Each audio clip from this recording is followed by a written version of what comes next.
All right, welcome. Welcome, everybody. This is the Scholar Evangelist series of interviews. I'm Stephen Cooper, and I want to welcome you this late afternoon. The Scholar Evangelist series is put on by Evangelize Today Ministries. And we're here because we have a problem. We're here because so many of us struggle, especially as Presbyterians. That's the main circle that we're in. We know a ton about the Bible. And for so many of us, we have a really hard time sharing our faith. So we have the sense that we are scholars, and yet we want to do the work of the evangelist. And so it's like the question we struggle with, it's like, man, we know so much. Why is sharing so hard? And so I'm Stephen Cooper. I'm the pastor of a church in San Diego, a PCA church. It's called Harbor City Church in San Diego, California. I'm also doing my second year of an evangelism residency with Al Dayhoff and Evangelize Today Ministries. Evangelize Today, it's at www.evangelizetoday.info. And ET exists to train and equip people to hear the cry of the soul of non-believers, to be able to hear people who are far from God, to hear them. They're made in God's image. And ET trains us to be able to hear the non-Christian world so that you can share the gospel in a way that's received as good news. And so I'm excited because we have with us today Paul Hahn. I want to introduce him. Paul, up until recently, was the head. He was a coordinator of Mission to North America. There's been a bit of a change in his job description as of late. But I want to thank Paul for being with us, and I want to thank Mission to North America. That's the church planning and revitalization arm of the PCA of our denomination. And the M&A, Mission to North America, they declare over and over and over again that missions is not just overseas, that missions is our neighborhoods, our homes, our workplaces, and our cities. And so M&A is engaged in church planning and renewal, and it strengthens the church to serve, grow, and multiply. So, Paul, thank you again for being with us. Tell us what's in store for us today. Thanks so much, Stephen. Great to be on with everybody today. I am coordinator of Mission to North America for the rest of this year. Excited to continue that role for another month and a half. And then Fran and I are heading out Stephen's way to be in Los Angeles, where I will be serving for about 2 years as the interim pastor at Pacific Crossroads Church there in LA. But we are honored to still be working here with M&A, and I'm actually going out. The M&A committee is sending me out as an expression of M&A to go do this work. So I will always be an M&A teammate, I think, throughout my journey. It's my privilege today to introduce Gary Purdy, who's with us today to be our main speaker and sort of our key interview person here. Gary is a longtime friend of mine. I've known his wife, Marilyn, even longer than I've known Gary. Marilyn was in my wife, Fran, and I's wedding, and Fran was in their wedding. So Gary is a native Texan. He is a graduate of Baylor University and Dallas Theological Seminary. Gary was longtime crew staff, campus director with vibrant, fruitful ministries at Baylor, and then at the University of Georgia, here in Athens, Georgia. Gary went on to was the organizing planter and pastor at North Shore Fellowship in Chattanooga, where he had a vibrant ministry. And then he's gone on to Birmingham, where he worked on the staff at Oak Mountain Church there, and is now planting City Church Midtown in Birmingham, Alabama. And he is also working on a new venture alongside that called Culture Care, which is a coaching ministry to bring gospel principles and gospel dynamics into the workplace in a coaching ministry. Gary's done a 2-year residency also with Al and Evangelize Today. And he is the editor of Al's newest book called The Confessor, Hearing the Secrets of the Soul. So Gary, welcome. Friend, great to just to converse with you and let some other people listen in on us. It's great to be on with you today. Yes, I'm just pretending like this is one of our normal calls. Yes, that's what we might need a little more screaming than that. Yeah. So great. Wait, real quick, Paul. Speaking of the fact that we do have other people listening in, we want to encourage your participation. And so Yes. there's several ways that you can do that. If you want to use the chat box, you can put questions there. There's a Q&A section, and we'll be monitoring those throughout. There's going to be so much here that's going to be great that that's going to hit you. It's so profound. And so, Yes. so give us your questions. We'll pick those up Yes. probably toward the end of our time together. Yes. And then also on Facebook, if you're joining us on Facebook Live at the Evangelize Today Right. Ministries Facebook page, you can put questions in there too. We're monitoring those as well. So Right. please participate and let us know what your questions are as we go through this. Thank you, Stephen. That's so good. Gary, tell us a little bit about yourself, your life there in Birmingham, and kind of set the stage for us a little bit. Yeah, my wife and I also have two children. Davis, who's 25 and is married, lives in Durham, North Carolina. His wife works at Duke, so that's why they're there. And I've got a daughter, Claire Lane, because we're from the South. She has a double name. She is a senior at Auburn, about to graduate from nursing school. And for a long time, I was a campus minister and experienced lots of evangelism in a construct that's different from happening in a different era. But saw lots, especially at my University of Georgia time, really unbelievable evangelistic fruit, even in the late 90s, early 2000s, as the cultural shift and how people processed truth and beliefs was really changing. And so my wheels began spinning there. I left there and went to Chattanooga, where Lookout Mountain Pres had started a site down in North Chattanooga, and found that the people who were there were very different from the fraternity and sorority types that I'd worked with my whole time on campus. It was a really tight geographical area, about 18,000 people, some of the poorest in town, richest in town, and this really eclectic liberal middle. But we had 230 people in our core group, so that were very different. Small little core group there. Yeah, it was. Yeah, that's Joe Novenson running that group. I couldn't have done that. But I engaged well. Joe's hope for me as I stepped in that I'd become the parish priest, and that was before I wore things like this. I was much more in incarnational mode, and in fact, one day, one guy that's a fellow minister in a different city came into my coffee shop where I was hanging and said, "Well, hello, Pastor Purdy," and I was just mortified because that's not primarily how I wanted to be identified. And now for this thing, but I experienced lots of meaningful community development in Chattanooga, but I did not experience the evangelistic fruit that I longed to and had experienced in campus ministry. But now that I'm in Birmingham, in the center of town, it's definitely rocky soil that we're on. And we're starting much smaller than 230 people in our core group.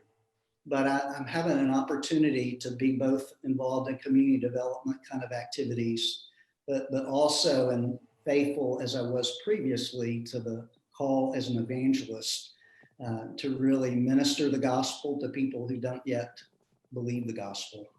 Yeah. And City Church Midtown is multi-ethnic, multicultural kind of plant. But we're really small. We're sort of in a house church kind of mode right now. A house church, about 25 people. And I've got about 25 other people that are either atheists or agnostics that I pastor, who give me permission. We don't call it pastoring, but I care for them and I love them, and they make me cry and they cry with me. So I love them dearly. Everyone has chosen their way out of church, and so their path back in probably is going to take perhaps as long as it took for them to choose their way out. Yeah. So you wear this collar. Tell us about that. How did you start doing that? How is that an expression of your life and ministry there in the heart of Birmingham? Yeah, I tell people Al Dayhoff has ruined my life. In the best of ways, though. I was a part of this residency, and about 6 months in, he came for a visit. And my parish is a shared workspace that actually a PCA minister's wife in the area started. And it's just been perfect because I've got lots of startup companies all around me that share the space. And then beneath me, you can kind of see it down here, except down below, is an international food court and with a bar in the middle. And so this shared workspace, it's called Forge, which is this food hall, as well as just activities that, civic activities where a lot of city influencers have become my parish. So one day I was showing Al my parish, and we were walking around Forge, and I was introducing him to everybody that I know. And then we walked down to the Pizzitz for something to eat. And I pretty much met everybody down there. Yeah. But if there was anybody I had not met, Al took the initiative to make sure that I'd met them. He introduced me. He says, "This is Gary. He's the pastor of this building," because their residence is all up there. So he was not shy. But I think he intuited that I'm not a big personality like lots of church planters are. And I'm also not a big stature. So I needed a little help. And so we started sitting down, and Al started on his phone searching for a priest collar. And I'm like, I'm not going to wear a priest collar. That is the last thing you'll ever see me do. And then he got me because he knew my heart. And he said, "But what if there was someone in here that came here a few times, and every time they came, they saw you, and they had something deep in their hearts, deep in their woundedness, that they needed to tell someone? What if you wore a collar so that people would come to you with their hurts and their pains?" Yeah. So that was way below the belt. You got me. Yeah. Big time. And so I've been willing to do it, even though it's not my favorite thing, but it does make me visible. People do stop me. On Halloween last year, someone stopped me thinking I was dressing up as a priest and asked me to pray for them, thinking it was a joke, but I really bowed and prayed with them, and then they were embarrassed. But it does help me. I never imagined that it would. So it's not because I'm theologically liberal. It's not because I'm in any way Roman Catholic. It's just that this signals to people that I'm available to be able to. A yoke of service to Jesus and a uniform that says, "I'm available to hear your story." Exactly. Let's segue a little bit there into the whole idea of the confessor. Al's titled his book this, hearing the stories of the soul. How do you now, as an evangelist in your pastoring, your planting, you're shepherding this whole building, being a parish pastor there, a parish presence there, this coaching ministry, all these facets, how do you go into that as a confessor? What is a confessor?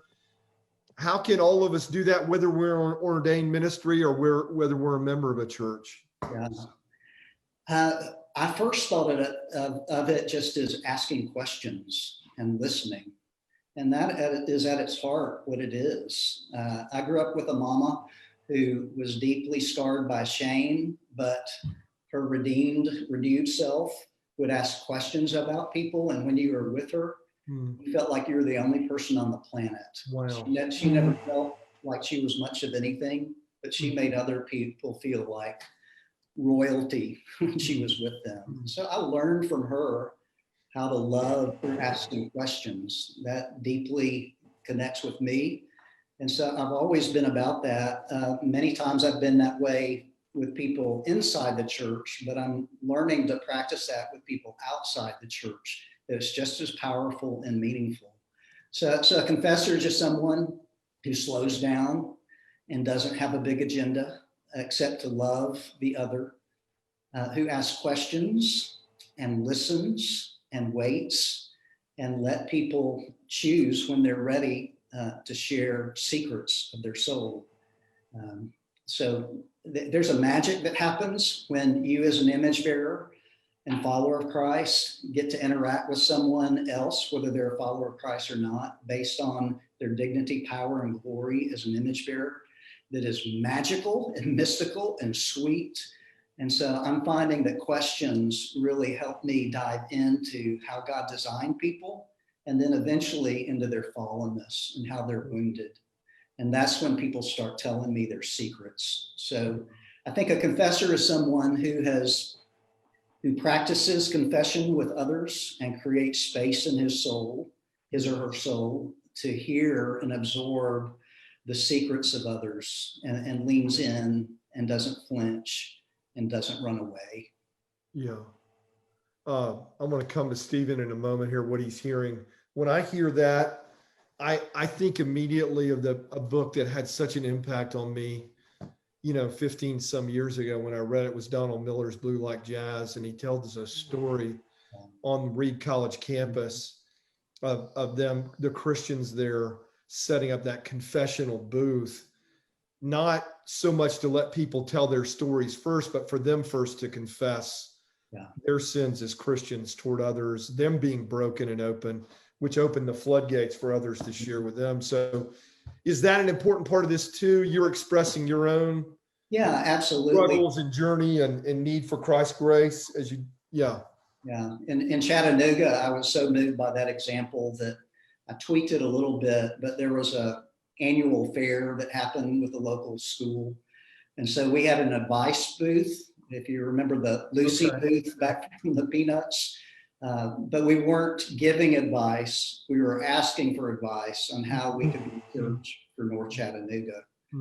And here, as I've stepped in Birmingham, we have such a polarized culture where people are so wary and defensive towards people telling them or blasting them in social media. It creates a unique space to affirm them as image bearers, to be honest about your own struggle, just like you're saying, and to not feel like I've got to defend the church in the ways that it has hurt them or been perceived as hurtful to them, but just say, I hear you. I hear you. There's not really a big need to answer immediately, right? They just need to hear, to be heard. Stephen, what are you hearing right now, and what would you want to add? Man, well, I got a couple things. There's something that I'm hearing, and then there's a question that I want to ask Gary to go into a little bit more depth on. Just the first thing about what you learned from your mom, that just to ask questions, to slow down, to spend time showing that you care about other people. And what's powerful about that too is that you connected it to her shame. And it just reminds me that so many of us have voices in our heads that tell us that we're not good enough, that tell us all the awful things. They notice and emphasize everything we do wrong and they never see, never talk about the things that we do right. And the thing that hits me is that if we feel that way about ourselves, there is a way forward that can just be caring about other people. Everyone can ask questions about other people. Everyone can treat someone else like they matter. And that just feels like that's such an accessible step that all of us could begin to take. It also follows, Stephen, doesn't it, that gospel dynamic of 2 Corinthians 1, we are comforted in our sufferings, in our broken spaces and deep places of pain and need. Christ draws near, and out of that comfort, then we're able to comfort others. That's what comes to mind when I hear that too. Yeah, no, that's true. But I mean, even if we don't have the comfort, we can still care about other people. There you go, too.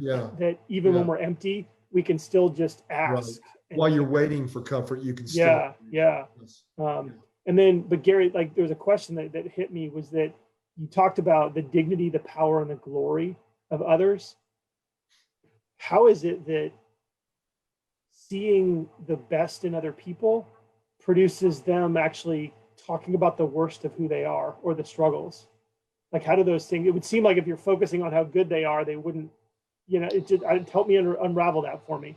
Yeah, I just find that if you aim to affirm the image of God in people in the tangible ways you see it, whether you call it image of God or not, you're not in much competition for voices that affirm how they are gifted, the beautiful things for how they are wired. All of us all day long are longing to hear well done in some way.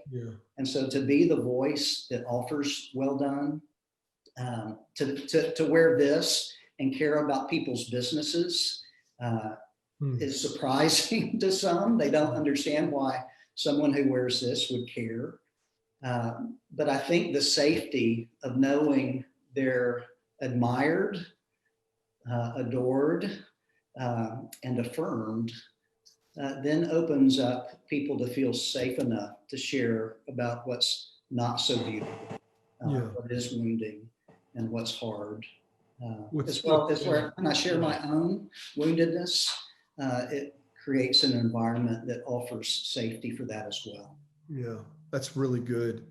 Tell us some stories, Gary, of your presence there, people, that you're connecting with and serving as this kind of confessor. Yes. Blessing in their life. Yeah. Some of the best stories come from my shared workspace here, because it's an environment where I can really build rapport casually until people are comfortable enough for me to invite them for coffee or drinks or something, just to hear their story. One of the early people that I had a chance to do that with, she's a teacher in a public school, and she's a writer too.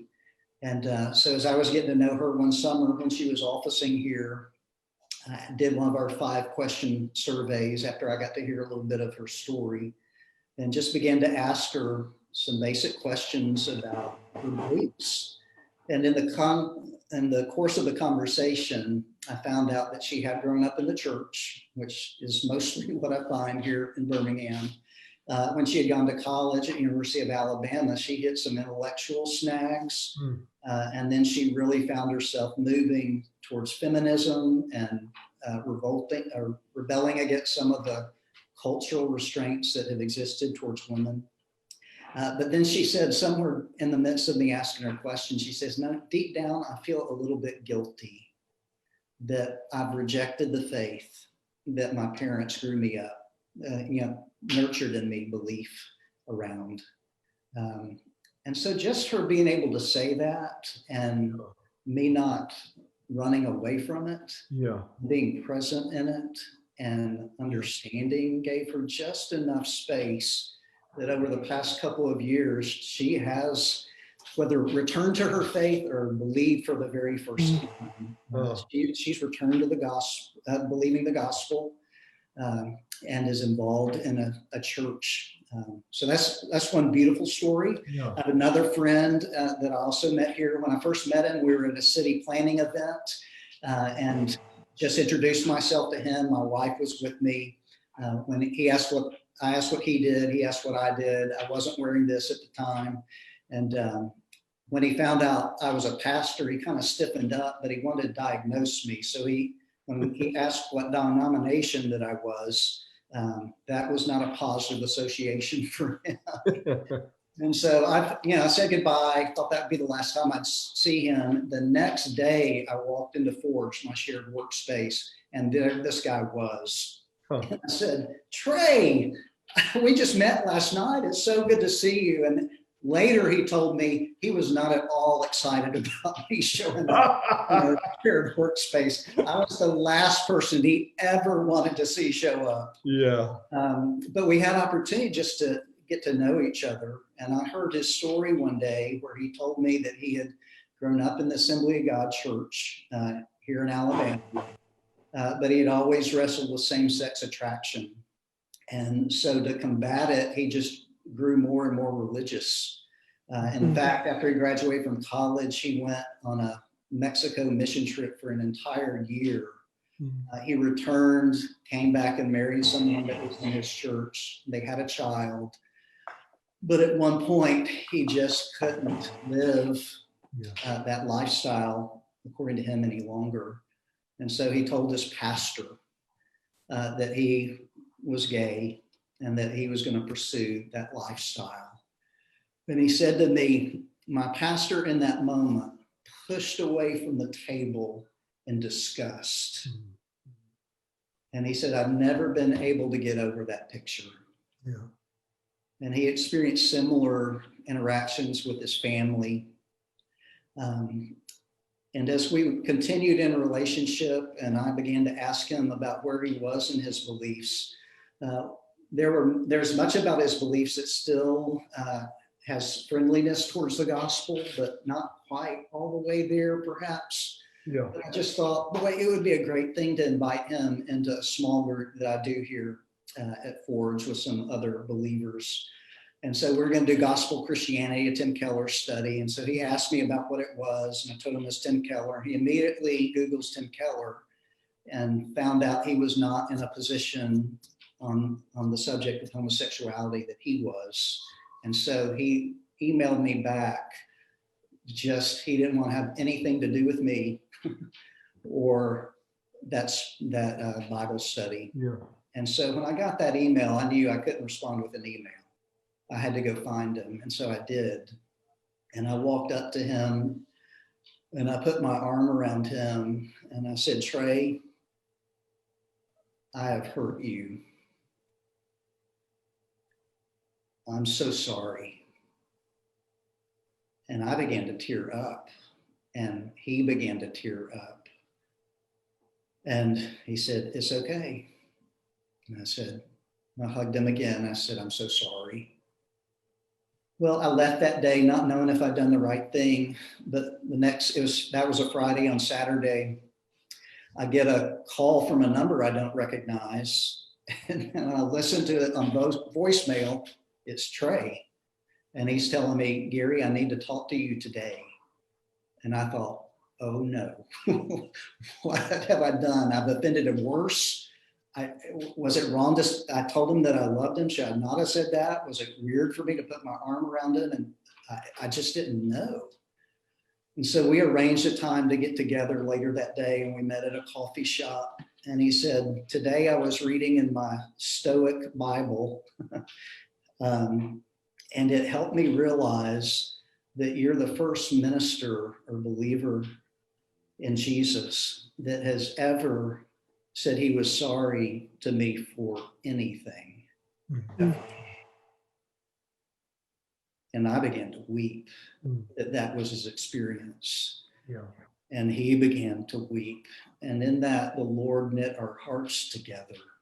And so we're still journeying together. And sometimes I do it wrong. But he is gracious. My wife and I have gone to dinner with he and his partner. I don't feel at all compelled to tell them why they're wrong. I just feel compelled to be present with them and love them.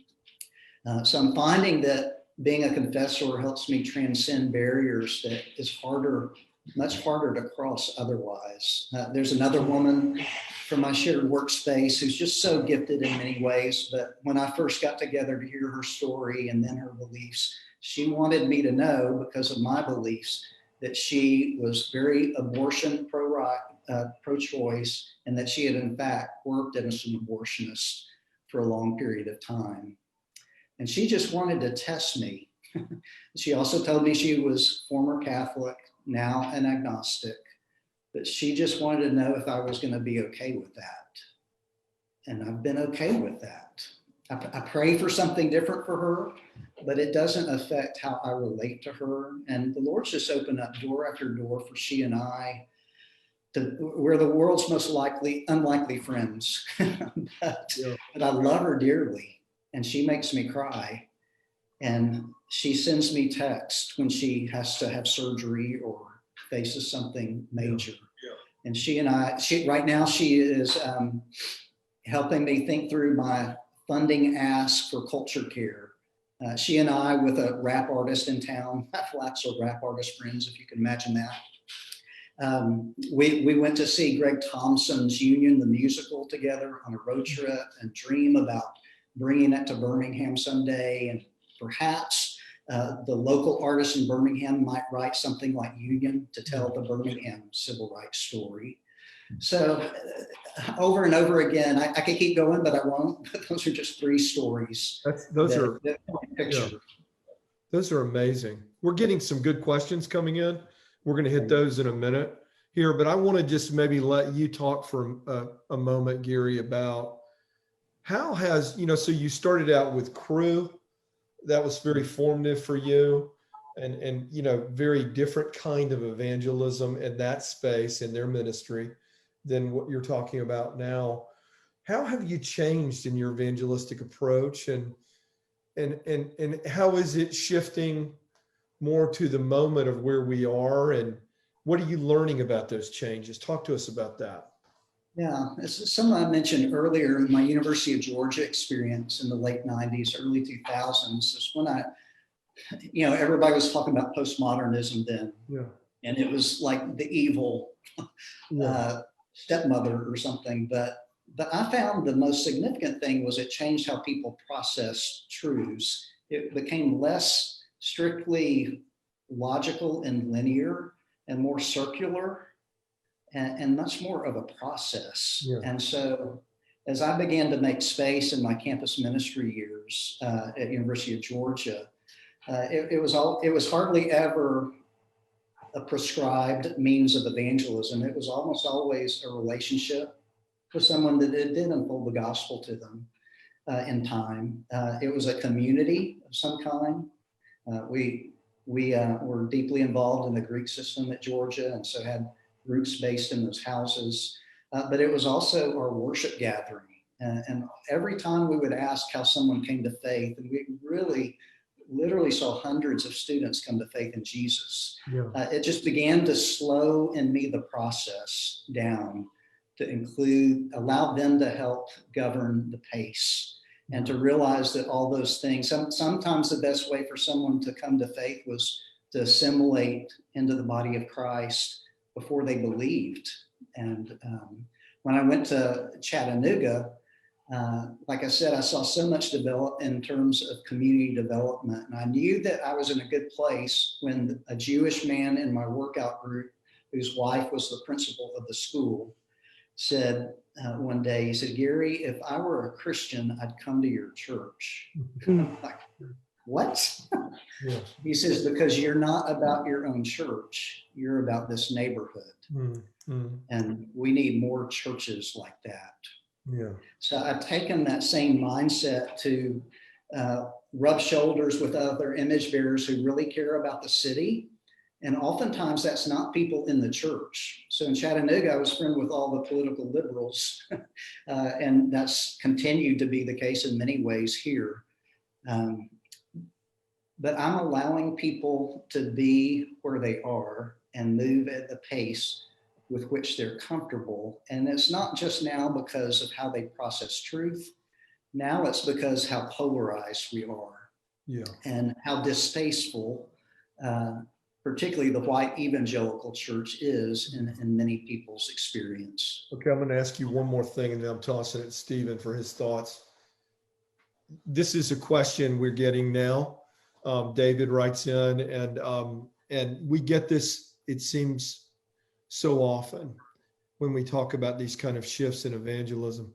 How do you David sort of asked, how do I know when I shift from listening to sharing, when I shift gears from being this confessor and receiving to then expressing hope in life and proclaiming Christ as crucified and risen as the only hope for the world. So talk about that. Let me explain some of my process. I mean, as I begin with I introduce myself to just about everybody I see. So that's a good beginning. I build rapport, just asking them questions about them, asking them questions about what they do. If that's grooving well, then that's when I ask them to coffee to hear their story. Yeah. No, that always goes well. I mean, imagine having someone to say, just tell me. Tell me your story. Yeah, right. But when I ask to hear their story, I've got creation, fall, redemption, restoration in the back of my mind. And so after I hear their story, I go back and jot down notes to what I saw was the image of God in them, what I saw was fallen, what has a little flavor or expression of redemption in their life, and then what are their big dreams. So I'm listening for creation, fall, redemption, restoration. Then I get together with them and ask their beliefs. And this is what I ask. I ask, where did we come from? What went wrong? Yeah. Wait, these are your 5 questions, right? You mentioned the 5 question Yes. survey. Is that what this is? Okay. Yeah, I've tweaked mine a little from what Al uses over time, but where did we come from? What went wrong? How does it made right?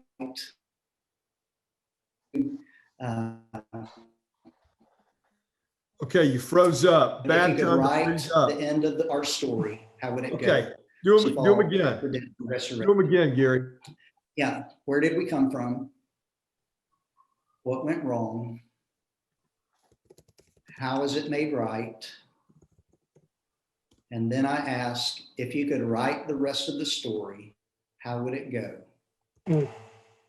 And then I do a freebie at the end that is one of Al's. If you could ask God one question, what would it be? And so those are holy moments. I mean, to ask those questions, I have to promise them that I will not tell them what I believe, that I really will just listen. Yeah. And I really am just listening to hear and understand, to hold when they tell me secrets. And I'm hoping to watch faith and healing stir. But the precursor for that is listening, hearing, and holding their secrets and their beliefs and their story. And normally the magic of that, after it's finished, I've asked them so many questions that they start to feel a little guilty. And they said, well, we've just been talking about you every time we've gotten together. What do you think? Yeah. Yeah. And that's when pre-COVID, that's when I invite them in my home. Yeah. Because I feel like the best way to share my stories with my wife and in our home. And I've been deeply impacted by Rosaria Butterfield's story. Based on her story and her experience, she said, there are many atheists and agnostics who upon the 500th meal in a believer's home will be quite ready to believe the gospel. And I'm just finding that to be true. So I try to practice hospitality first. Hospitality and care were the first century secrets, right? To go along with this, as Spurgeon puts it, this battle axe of the resurrection that cuts through lives and defenses. Yeah. So, okay. Where do we come from? What went wrong? How can it be made right? What's 4 and 5 again? I just put them in there, Paul. If you could write the rest of the story, how would it go? And if you could ask God one question, what would it be? Everybody, that's over there on the side in mine and Stephen's boxes. Stephen, what are you hearing? What do you want to connect on here?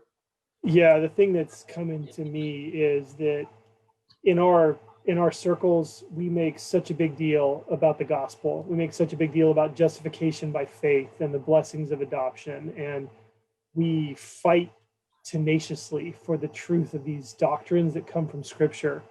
And I feel like what Gary is, he is the walking embodiment of the God who justifies and adopts.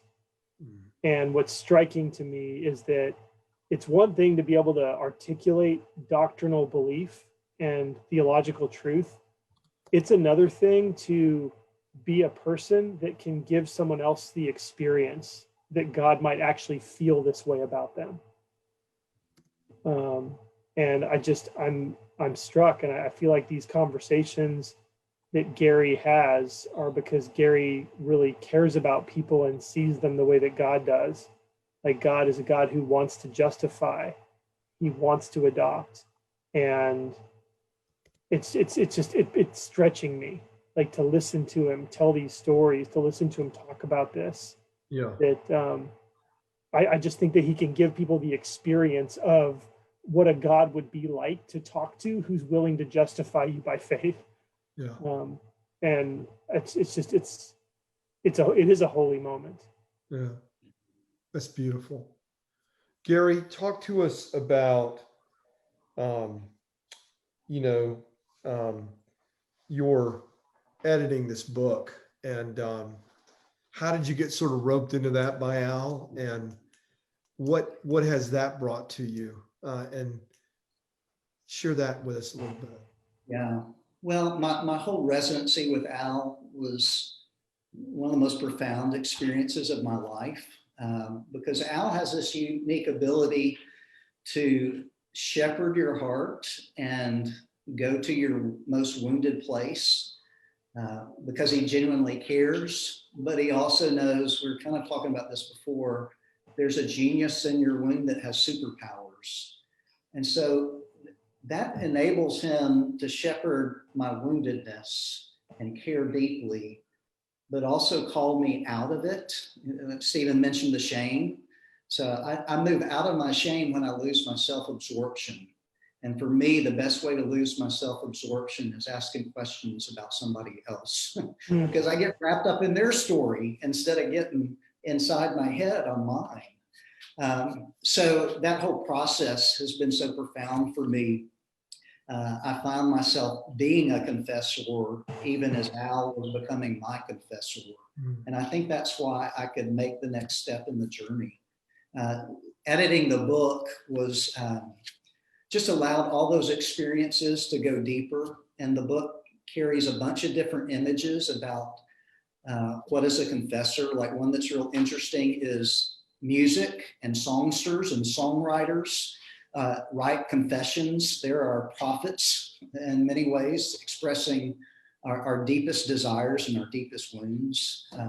And so learning to listen for those. Even something like 21 Pilots, their heathen song, all my friends are heathens, take it slow, wait for them to ask you who you know. It's like, oh my, that is everybody I'm talking to right now.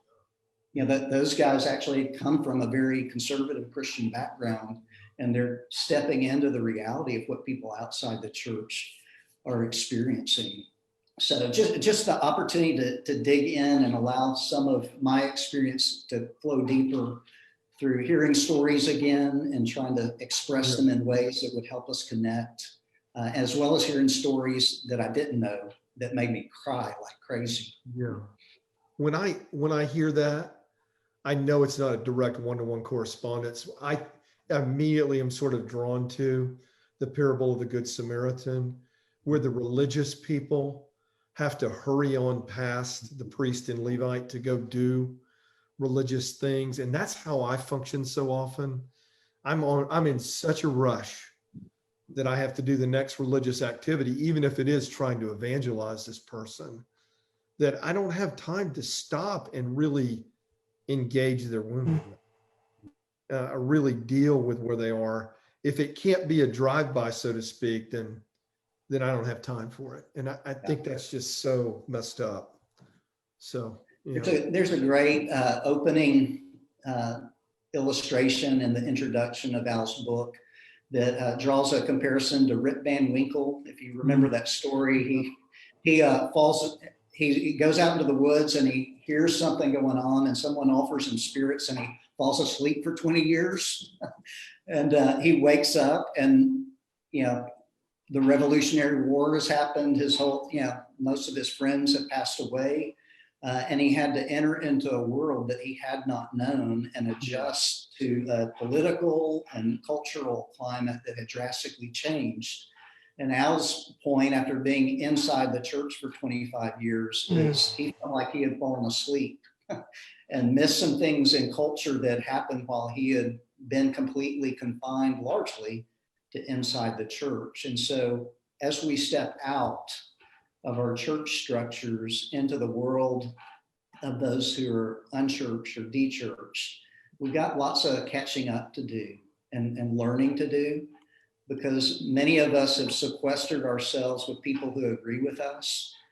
So stepping back in with people who don't agree with us needs to involve lots of listening and hearing.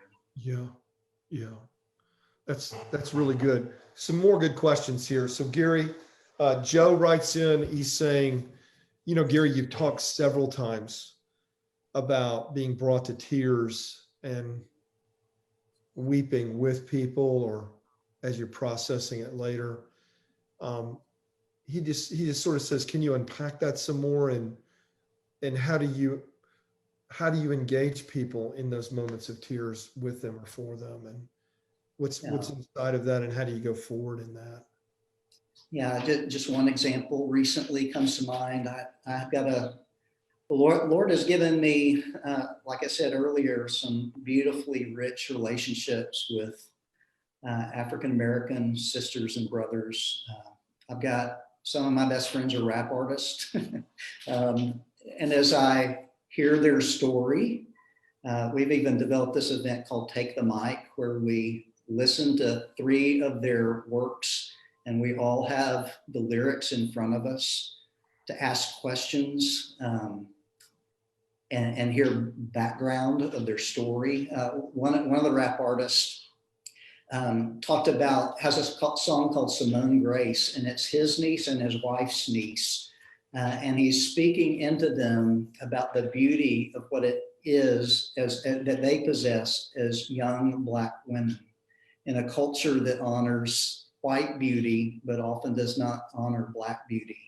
And so to take a form that often has demeaned women and to affirm these young women, it made me cry when I heard what was behind the lyrics. That my rap artist friend's wife office is next to me, and she was just talking recently about a secret that she never told me and that she had never told anyone, that was a deep violation of her dignity. I couldn't help but weep. Not just that she included me in that, but that the pain of that has happened. And it's opened up a door for me to help her address that deep wound that's not been tended and cared for in her life. In that same conversation, she talked about how hard it has been in COVID with starting a business and her husband busy, and they have a special needs child that they're trying to juggle him at home. And I just heard about the painful effects of that and how hard it's been on her marriage. And so that made me weep because I love this child. I love her husband. I love her. And I'm not a doer, I'm a feeler and a thinker, but it made me say, I'm getting you a gift card. I'm calling your husband. You're going on a date. I don't care how, but even showing the gospel helps the gospel become sweeter and richer in me. Embodying the gospel in that way. And sometimes Jesus just cries with people like he does with Mary at the graveside with Lazarus. I the last counselor that I have been recent to track with, when I went through a particularly difficult thing 7 years ago, Paul was really involved in that with me as well. He was such a faithful friend. The counselor here in Birmingham that I saw one day just started weeping.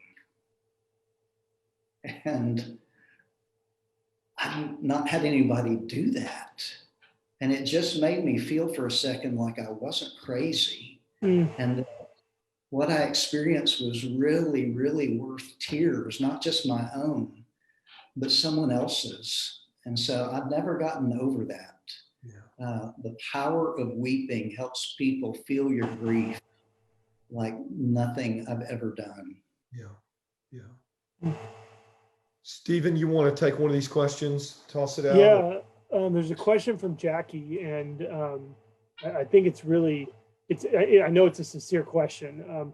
How do you avoid, like, as you're listening and you're asking and you're caring for people, how do you avoid the perception that it's you who cares and that you're the only one who cares, versus like, when does Jesus become that person? How do you incorporate that you're embodying Jesus, or that you're an ambassador for Jesus, or that Jesus thinks the same way, kind of thing?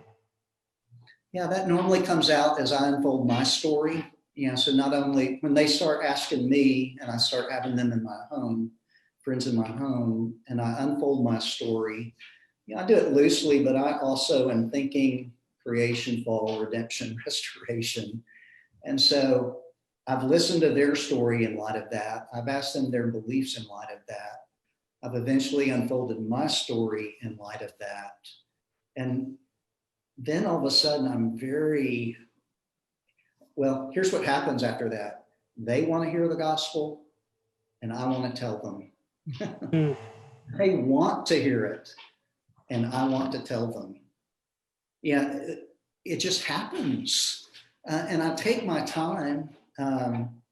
Normally I go creation 1 week, and then next week we get together and I walk through the fall. And then the next week we get together and go to redemption. I've got the scriptures open while I do this. Good presuppositional apologist. So I go Genesis 1 and 2, creation, Genesis 3, fall. I tend to either go John 1 or Romans 3, redemption.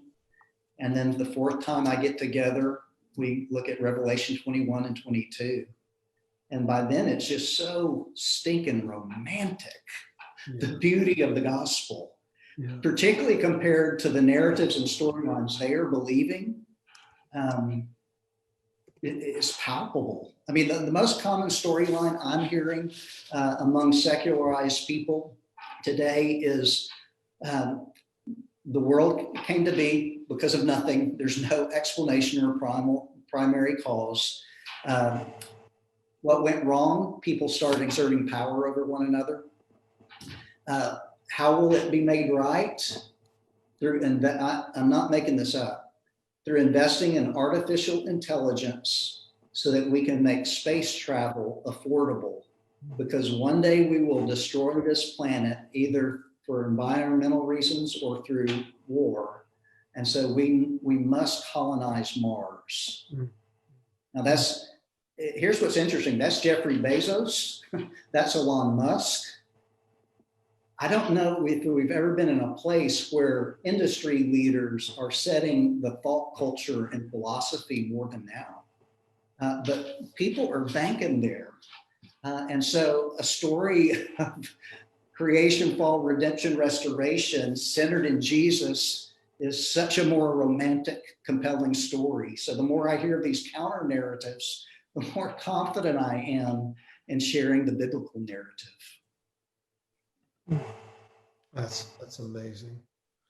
I tossed in there an old book that we used to use in RUF staff training all the time, Will Metzger's To Tell the Truth, because it really follows that kind of creation, fall, redemption, glory kind of outline. And he's sort of saying, you're engaging people to share the maximum amount of truth, the biggest taste of Jesus they can find, and to do that with the maximum amount of people. And so that really requires that kind of relational connectivity in that way. We got a very specific question. What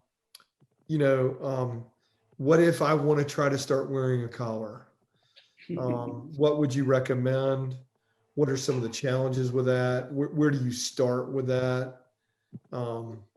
Any suggestions for someone who wants to try that on? Yeah, I mean, I think you need it like I did. I mean, maybe, I'm sure anybody could do it, but I'm not a big personality. I'm not a big person. So I needed it because of that. But also if you just want to be seen in spaces that you frequent and have a big signal that you're there and able and available to talk. If you want that, this will do it. You might be able to accomplish that just by the power of your personality. I need a little help. So if you need a little help, you might want to consider it, but you may not need it. It's a tool. Exactly. Not it's a strategy, not a defining thing. Yeah. I do have to admit, I wasn't willing to wear one that didn't look semi-cool, even though I don't think it really looks cool. But I wasn't going to wear a bunch of polyester, So I ordered this from Stockholm, Sweden. So there you go. There you go. I can send you that info if you're really interested. There you go. We got a couple of minutes left. Maybe we all get a parting thought, and then Stephen has some housekeeping for us. Gary, what do you want to leave us with? I would just say the purpose of this isn't just to hawk this book, but if you are interested, this is the best step you could take that I know of, is to check into Al Dayhoff's book, The Confessor. It is a great read. We still got to work on some layout issues, but the content is really great and helpful, and this will help you take the next step. And I think it'll make you want to, or at least intrigued enough to dabble and begin to try. And tell us just a little bit about culture care, real briefly. Yeah, culture care is aimed at care for young, diverse teens so that they have work culture that allows them to thrive. So Birmingham is having increasing opportunities for people who are ethnic minorities or from socioeconomically disadvantaged settings to step into sustainable income to a great extent through tech, but often they are carrying trauma from their past that gets triggered in their presence that sometimes derails them, as well as they're working around majority culture people who completely don't understand them. So we're trying to give them support, but we're also trying to help people from majority culture understand and care and move towards those who are culturally different from them. David Brooks says, we have work friends. Really, to move towards understanding, we've got to become weekend friends. So we're trying to help people become weekend friends. Cool. And your church is meeting live now, or is it all virtual? We are. We're meeting live in downtown Birmingham. Third Pres is allowing us to gather at their space currently because we don't have our own. Okay. Okay. Cool. Stephen, closing thoughts, my friend. Yeah, another just a like feeling that this conversation is creating for me is that I think there's so many people who they spend so much of their lives like knowing about God, but they don't know God. They go through the process of religion, but they don't have the joy of a relationship with God.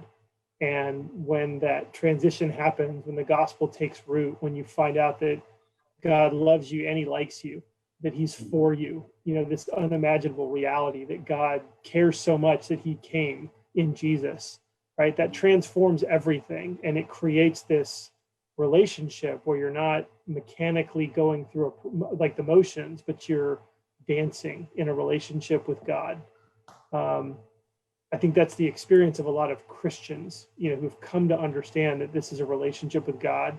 And I feel like, Gary, what you're doing is you're saying that same thing can happen in evangelism if we get to know people.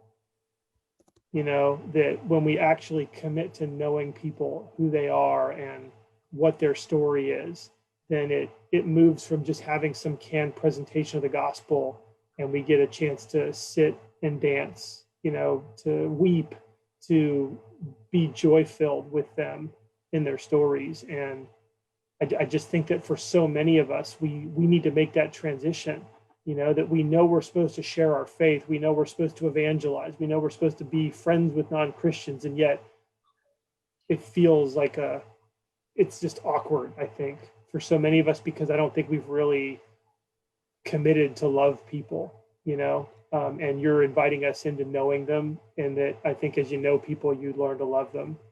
And so, so thank you so much for sharing.